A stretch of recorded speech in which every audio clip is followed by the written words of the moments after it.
La inervación corneal, trigémino, ¿no? Y si les pregunto por específico, córnea, de la mitad hacia arriba, ¿qué ramas de trigémino? Tálmica, córnea, de la mitad hacia abajo. Ya, se lo saben. Listo. ¿Qué hay que entender de esto? Que los nervios en todo nuestro cuerpo vienen con capa de mielina. Pero en el caso de la córnea, no tiene mielina porque la mielina es blanca, entonces quitaría transparencia corneal. Entonces, a nivel del limbo, que es por donde van a ingresar, ahí se pierde la mielina y ya ingresan expuestos. Eso es lo que explica por qué la córnea es más sensible. Porque como no hay mielina, quedan más expuestos y por tanto son más sensibles. ¿Listo? Ellos ingresan al nivel del limbo y se van migrando sobre el endotelio, sobre el estroma, sobre todo el espesor del estroma, pero hay más que todo en el estroma anterior, es decir, el más cercano al epitelio. ¿Sí? Algunos pacientes, como por ejemplo quienes tienen queratocono, por tener córneas tan adelgazadas, pueden tener algunos nervios visibles. ¿Sí? Eso por supuesto también quita agudeza visual, pero lo más importante es que si usted en una córnea alcanza a visualizar los nervios, debe revisar que de pronto ese paciente no tenga un queratocono avanzado. Listo, en la visualización de los nervios.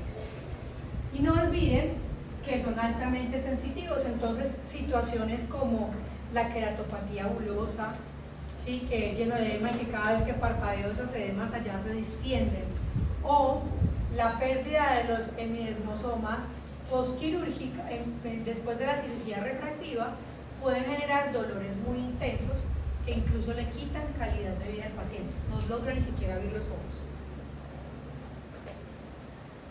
Y por último, pues ya he hablado del queratocono, que es una de las condiciones muy de moda, ¿no? Pero más que eso, es en una condición en la que nosotros de verdad que somos muy importantes. Y eso me encantaría muchísimo que ustedes lo notaran. Es decir, en el diagnóstico del queratocono somos importantes porque a nosotros nos van a llegar pacientes que van a llegar para gafas, pero que les encontramos astigmatismos irregulares, generalmente oblicuos, es decir, a 45 grados, 50 grados, que ponemos las gafas y el paciente no me recupera y llegó este ambliope, y mentiras que no es eso, sino que la cantidad de aberraciones no dejan que recupere agudeza visual, que al hacerle queratometría encuentro curvaturas muy amplias, ¿sí? Que al hacerle valoración con lámpara hendida observo áreas de la córnea muy adelgazadas. Yo puedo participar en el proceso de diagnóstico. Lo remito al oftalmólogo porque el oftalmólogo podría mirar alternativas quirúrgicas. No se queden con el paciente, al paciente hay que remitirlo, pero si ese paciente es bien remitido, él va a volver a su consulta y el oftalmólogo seguro se lo va a mandar. ¿Por qué? Porque el paciente va a que le hagan cualquier manejo quirúrgico, sea crosslinking o implante de anillos, o incluso a veces hacen las dos, ¿sí? Dependiendo de la edad, del espesor corneal y el grado del queratocono que tenga, pero va a regresar donde el optómetro. ¿A qué va a regresar? A que se le adapten lentes de contacto rígidos, de diámetros pequeños, de diámetros grandes, eso ya es criterio de ustedes, pero ¿para qué regresa? Para que usted le dé la mejor agudeza visual. La agudeza visual que no se logra ni con cirugía ni con gafas, sino con lentes de contacto. De ahí es donde ustedes van a tener muy buena posibilidad de darle una ventaja son pacientes que pagan lo que sea porque usted le vuelva a retornar una agudeza visual buena, ¿sí? Entonces son pacientes que agradecen mucho todas las adaptaciones bien hechas de lentes de contacto. Pues ahí tienen eso. Y la otra situación son los leucomas, ¿sí? Que los leucomas pueden dar por muchas razones, ¿cierto? Ya saben entonces que un leucoma puede ser o porque se dañó la Bowman o porque se dañó el endotelio y hay acúmulo de líquido al interior del estroma, ¿cierto? Y pueden ser muchas patologías.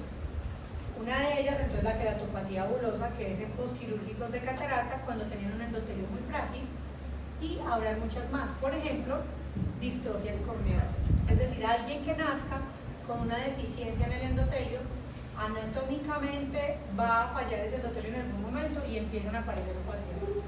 Otras son por traumatismos, otras son por hongos, otras son por infecciones graves, otras son por usuarios de lentes de contacto irresponsables, es decir, que hay muchas posibilidades de patología corneal. Aquí arriba tenemos, por ejemplo, una opacidad que pudo haber sido incluso un mismo queratocono próximo a perforarse. Ese que ustedes están viendo allá, que el párpado se deforma al mirar hacia abajo, se llama signo de Munson. Munson, M-U-N-S-O-N.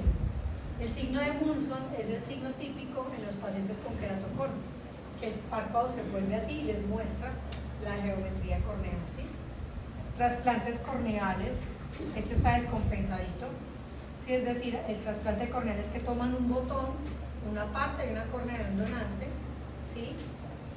Y la implantan en la córnea receptora del paciente y le hacen, pueden ser inserciones lineales o como en forma de setas, ¿sí?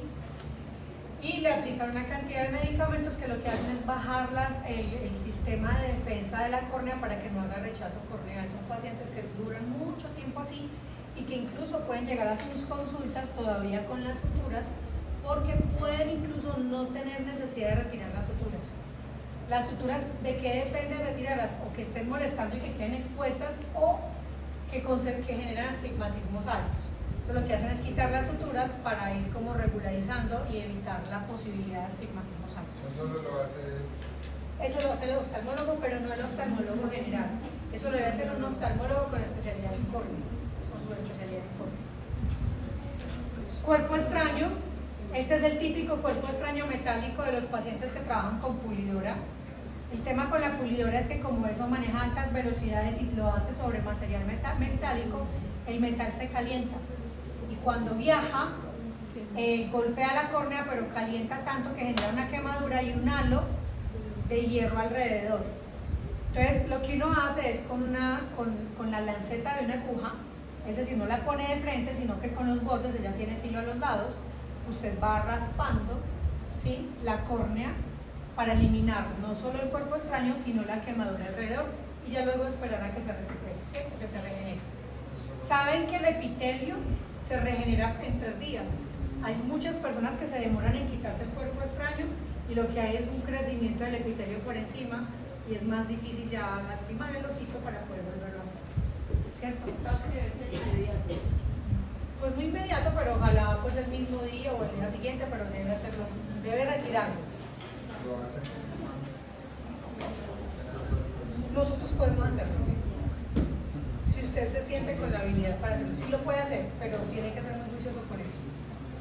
De esos que tienen un pulso de maraquero, olvídese, no lo hagan. Listo. Y esta es una queratopatía bulosa. No sé si alcanzan a ver como los brillos como de burbuja. Esa es una córnea que fue descompensada después de una cirugía de implantación. Listo. ¿Quedó claro el tema?